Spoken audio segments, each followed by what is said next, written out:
5 ta' Settembru 1800 il-Franċiżi telqu minn Malta wara bis-sentejn fit-tmexxija tal-pajjiż.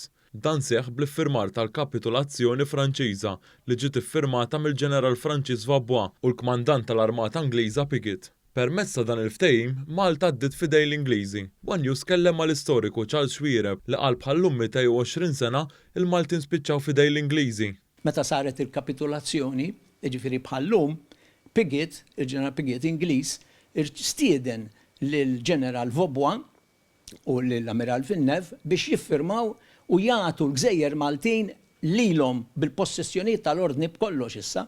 L-irvellijiet tal-Maltin kontra l-Franċiżi bdew ma' 80 jum wara l-wasla tagħhom. Fl-ewwel 60 f'pajjiżna il-Ġeneral Napoleon Bonaparte kiteb madwar 160 liġi ċivili. Storiċi jgħidu li daw il-liġijiet kienu bdew jimmodernizzaw lil Malta minn żmien il-kavallieri. Ta' wara 80 ġurnata għamu dawn in-nies tal-irħula madwar l-imdina kontra l-Franċiżi, hemmhekk konna qed nitilfu ċans kbir fl-istorja li navvanzaw fil-libertajiet tagħna.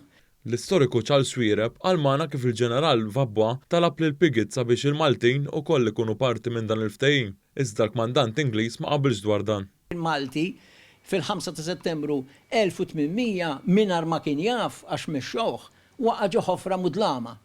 Bil-mod il-mod beda tiela, anke fin-negozju reġa' bil-mod. L-Ingliżi ħadu l-port il-kbir kollu, tefgħu il-kaptani kollha Maltin li kienu jagħmlu n-negozju in-naħa tal-menqal ġewwa għax qalu dan sa servizz Ingliżi.